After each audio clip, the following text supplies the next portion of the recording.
하루를 여는 날새 묵상입니다. 오늘 함께 하실 말씀은 미가서 1장 8절에서 16절 말씀입니다.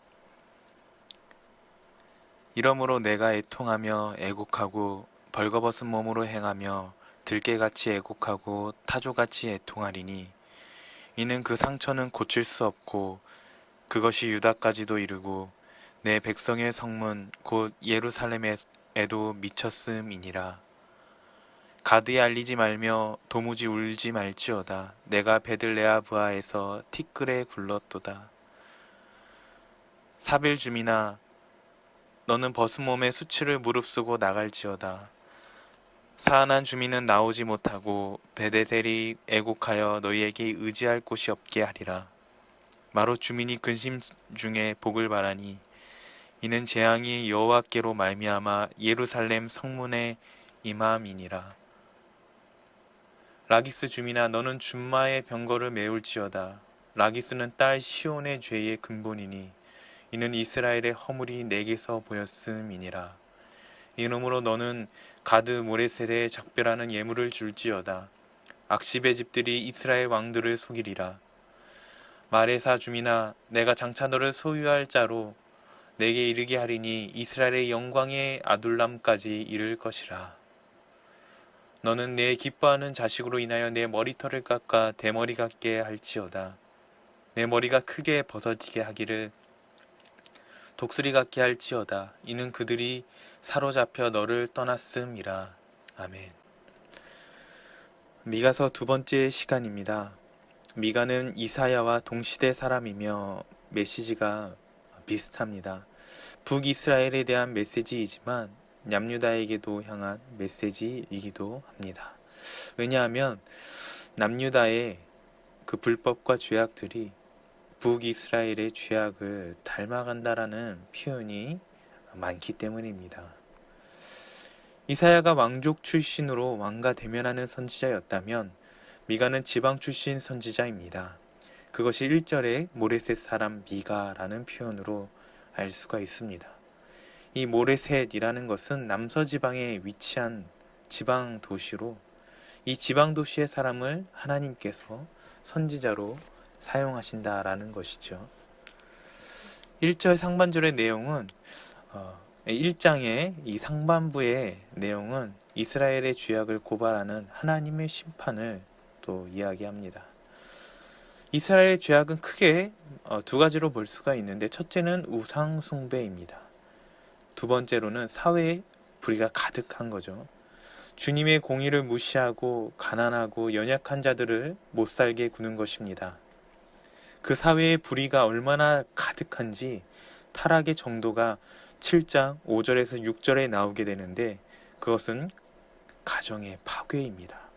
제가 한번 읽어보겠습니다.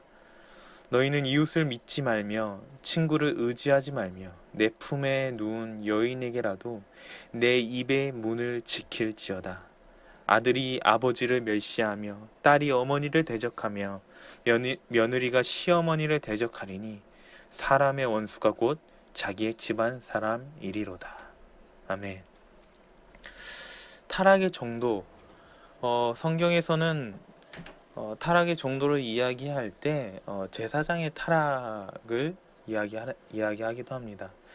어떤 사회든지 그 사회의 타락의 정도를 이야기할 때 종교의 타락을 이야기하기도 하는데요. 오늘 미가서 말씀을 통해서는 이 타락의 정도 무엇이냐? 가정의 파괴를 이야기하는 거죠. 참된 가정의 회복, 참된 회개들이 필요한 요즘 시대에 우리가 미가서를 통해서 또 그런 귀한 하나님의 은혜를 또 발견하길 소원합니다. 다시 본문으로 들어와서요. 하나님의 진노와 심판이 이스라엘에게 내려지게 되는데, 이러한 상황 속에서 오늘 본문은 선지자 미가의 애통함으로 시작을 합니다. 8절 내가 애통하며 애곡하고 벌거벗은 몸으로 행하며 들깨같이 애곡하고 타조같이 애통하리니. 아멘. 미가의 감정과 상태가 굉장히 격정적이죠. 애통하고 애곡하는데 선지자는 전해야 하는 사람입니다. 그런데 벌거벗은 몸으로 행한다라는 것은 실제로 벌거벗은 것이죠. 그 몸으로 메시지를 전하는 것입니다. 그 행위로 하나님의 메시지를 전하는 것이다. 벗은 몸을 보고 무엇이라 할까요? 수치와 부끄러움을 느끼겠죠. 너희가 이렇게 끌려갈 것이다. 그러니 돌아와라. 그러니 여호와께 돌아와라.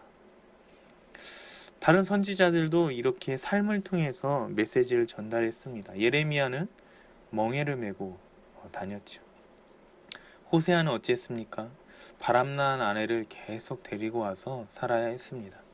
이사야도 옷을 벗어야 했습니다. 선지자들의 이러한 부르심, 사명, 정말 참혹하죠. 그렇지만 너무나도 가치 있는 일입니다. 울며 뿌리더라도 기쁨으로 그 단을 거둔다라는 것은 그냥 정신승리를 이야기하는 것이 아니죠. 이 선지자들은 지금 창피를 당하거나 이런 것을 넘어서서 하나님의 메시지를 전하는 것이기에 정말 귀한 사명들을 감당하는 것입니다. 주를 위한 고난에 참여하는 것은 여러분 이와 같습니다.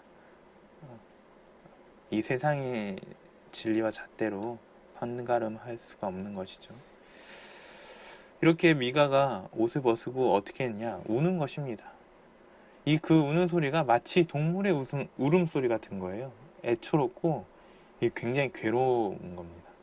여러분 정말 가슴 찢어지는 슬픔을 겪은 사람, 장례식이나 슬픈 일을 당한 사람, 동물의 울음소리, 그런 이 새끼 이름 울음소리, 그런 거 여러분 들어보신 적 있나요?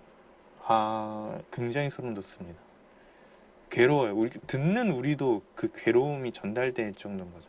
여러분 그 정도의 애통과 그 정도의 애곡이라는 것입니다. 마치 동물의 울음소리와 같은 애통함, 비참함이 미가에게 느껴지는 거죠. 고칠 수가 없다고 9절에 표현합니다. 그러니 더욱 애처롭죠. 이 미가는 그 다음에 이제 아수르의 멸망한 10성읍에 대해서 이야기하는데 하나님께서 내리신 심판과 연관은 지어서 이제 볼 수가 있습니다. 빨리빨리 넘어가 보면 첫째 이 베들레아 무라, 여호수아에서 나오는 티끌의 집이라고 합니다. 무슨 말이냐? 전쟁에 피하여 티끌과 먼지를 뒤집어 쓰게 된다라는 거죠. 둘째 이 사빌, 이 아름다운 성읍을 의미하는데요. 결국에는 아름답지 못한 모습으로 이 수치를 당하게 될 것입니다. 셋째 사난, 진군한다 라는 의미인데 한 발자국도 나아가지 못하고 패망하는 것을 의미합니다. 베다셀, 쉬는 집, 쉴 수 없는 것이죠. 다섯 번째 바롯, 비통함, 씁쓸함. 결국에는 이 정말 씁쓸하게 비통하게 된다라는 것입니다. 라기스, 이 라기스는 애굽에서 말을 수입하는 그런 곳인데요. 라기스 사람들이 이 말을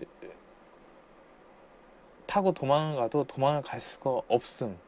그러니까 여러분 이게 무슨 말이냐면 지금 이 예루살렘의 이 심판의 모습을 표현하고 있는 거예요. 일곱 번째 가드모레셋, 여러분 어디서 들어봤죠? 1절에 이 미가의 고향 모레셋, 거기입니다. 그러니까 고향에도 멸망을 선포하는 것인데요. 이 특별히 가드라는 뜻은 이 소유물, 그러니까 아수르의 소유물이 된다라는 거죠. 여덟째 악십이라는 것은 거짓말을 뜻합니다. 결국 악십 주민들이 유다 왕을 속인다. 그래서 아수르가 침공해 들어오는 그 길을 열어주게 되는 것입니다. 아홉 번째 마레사, 상속하다. 모든 것을 빼앗기는 거죠. 열째 아둘람, 영원하다라는 의미인데 영원하지 않고 멸망하는 것이죠. 이렇게 이 열 성읍에 대한 기록들, 그 심판, 하나님께서 내릴 심판과 연관되어진 것을 표현한 것인데, 무서운 것은 이 16절의 말씀이죠. 내 기뻐하는 자식으로 인하여 내 머리털을 깎아 대머리 같게 할지어다. 아멘. 그러니까 그 정말 애통하고 정말 슬픔, 그래서 머리를 밀어버리고 머리가 뽑힐 정도의 그 고통과 슬픔이 있다라는 것입니다. 여기서 이야기하는 이 독수리는요, 그 지방에 대머리 독수리가 있다고 합니다. 대머리 독수리의 또 특징 중에 하나는 썩은 식체를 먹는 것이거든요. 굉장히 비참한 운명. 여러분, 어떠한 상태를 이야기하는지 연상이 되시죠? 지금 이 정도의 타락함, 또 앞으로 이스라엘이 겪게 될 운명, 또 그러함에도 불구하고 깨닫지 못하는 이스라엘과 그러함에도 불구하고 일하시는 하나님을 미가서를 통해 지금 말씀해주고 있는 것입니다. 성도 여러분, 만약 의사 선생님이 우리에게 병의 상태와 또 앞으로 겪게 될 일들에 대해서 이야기하면 우리가 뭐라고 하나요? 연구 잘하셨네요 이럽니까? 수고가 많으십니다 하고 나오나요? 아니죠. 뭐라고 합니까? 선생님, 제가 어떻게 해야 합니까? 어떻게 치료를 받을까요? 입원을 할까요? 약을 먹을까요? 여러분, 마찬가지입니다. 지금 이스라엘은 어찌해야 합니까? 또 우리는 뭘 어찌해야 될까요? 지금 이 상태는 이웃과 친구, 심지어 부부도 믿지 못하는 사회라고 합니다. 우리 사회와 크게 다르지 않습니까? 그러니 우리는 뭐라고 이야기하냐면, 주님, 무엇을 바라봐야 됩니까? 무엇을 소망해야 됩니까? 이렇게 물어야 되는 거죠. 성경은 바르게 이야기합니다. 우리를 구원해 주시는 하나님을 바라보라. 그리고 이 미가서 말씀이 너무나도 감격적인 것이 무엇이냐면, 이 구원의 메시지, 그게 미가서 5장 2절에 예수 그리스도까지 연결이 됩니다. 베들레헴 에브라다야, 너는 유다 족속 중에 작을지라도 이스라엘을 다스릴 자가 내게로 나올 것이라. 그의 근본은 상고에 영원히 있느니라. 아멘. 소망을 주시는 하나님, 그 소망의 끝은, 결정체는 무엇입니까? 바로 예수 그리스도라는 것이죠. 이것이 미가라는 작은 책이 우리에게 주는 큰 은혜입니다. 여러분, 미가서가 기대가 되시죠? 오늘 하루도 미가서를 통해서 참된 희망을 바라보시고 또 말씀 위에 결단하시면서 살아가시는 저와 여러분이 되길 소망합니다.